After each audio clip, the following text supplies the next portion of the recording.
आप एक ऐसा केस बता रहे थे जिसमें वॉइस डीपफेक का इस्तेमाल करके पूरी फैमिली को लूटा गया, क्या था वो?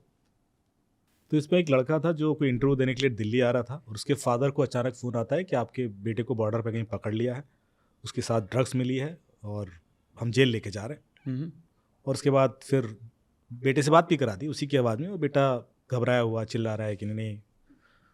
उसके बाद फिर फ़ोन आता है दूसरे नंबर से कि देखो कुछ वर्कआउट कर लेते हैं, अभी यंग है और शायद कुछ का कुछ इंटरव्यू है, तो कुछ 2.5 लाख रुपए दे दो तो हम छोड़ देंगे। अब फादर बेटे को फ़ोन कर रहे हैं, उनका फ़ोन लग नहीं रहा है, परेशान, तो उन्होंने 2.5 लाख ट्रांसफ़र कर दिया।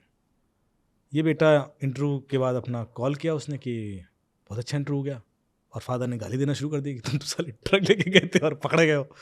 वो माने नहीं कि नहीं, मैं तो कोई ऐसा कॉल ही नहीं किया। अब फादर और लड़के के बीच में काफ़ी डिस्ट्रस्ट हुआ, उसको लगा कि ये तो झूठ बोल रहा है। उसके बाद ये वापस गया तो कॉन्फ्लिक्ट हुआ दोनों में और बेटा घर छोड़ के चला गया। अभी भी समझ में नहीं आया कि कोई दूसरा इन्वॉल्व है। राइट। फादर पुलिस के पास जाता है रिपोर्ट लिखाने कि मेरा बेटा घर छोड़ के चला गया और मिल नहीं रहा है। तो पुलिस ट्रेस करती है, अभी तक उसने नहीं बताया कि 2.5 लाख दे चुका है और ये सब हो चुका है।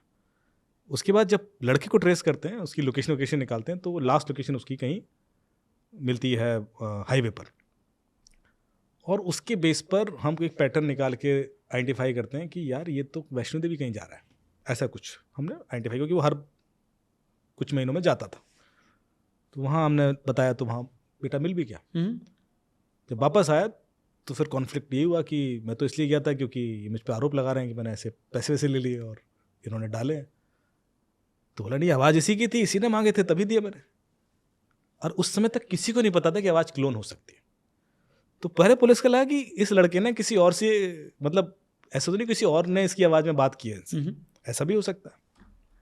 एंड देन हुआ क्या कि हमारे पास शायद रिकॉर्डिंग मिल गई।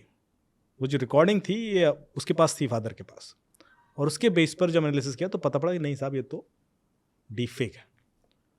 और उसके बाद इन्वेस्टिगेशन शुरू हुआ कि यदि डीप फेक है तो फिर ये फादर को फ़ोन इतने टाइमिंग पर क्यों आया कि बच्चा इंटरव्यू में भी है। हाँ। तो फिर बच्चे से पूछा कि इंटरव्यू हुआ कहाँ था तुम्हारा, तो ये इन्फॉर्मेशन किस किस के पास थी। तो उसने बताया कि तो 1 महीने पहले से बातचीत चल रही थी। तो हमने उस कंपनी के बारे में इन्वेस्टिगेशन किया जिसमें इंटरव्यू था। तो बच्चे ने बताया कि मेरा इंटरव्यू दिल्ली में होटल से हुआ था। तो होटल से हुआ था क्यों, जब तुम यहाँ इंटरव्यू देने आए थे? बोले नहीं वो लास्ट मोमेंट पर कॉल आया कि वो इंटरव्यूअर कहीं मूव कर रहे हैं तो आप ऑनलाइन कर लीजिए। तो उन्होंने स्काइप लिंक दिया, ऑनलाइन हो गया। फ़ोन साइलेंट पर रख लिया था मैंने।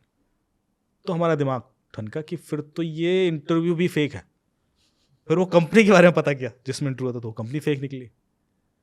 उसके बाद जो अकाउंट्स वगैरह की डिटेल जहाँ पैसे गए थे, फिर पुलिस ऑफिसर्स के नंबर, सब कुछ फेक निकलता चला गया। एनोनिमस, मतलब ऐसे लोगों के नाम पर जिनको पता नहीं होता कि उनके नाम पर सिमर अकाउंट चल रहे हैं। So it was so well planned कि पहले कंपनी बनाई जाती है, एक वेबसाइट फर्जी, और उसके बाद इंटरव्यू के कॉल करके लड़के को यहाँ बुलाया जाता है, और उसके बाद लड़के का फ़ोन स्विच ऑफ करा के बाप को फ़ोन किया जाता है। वाओ।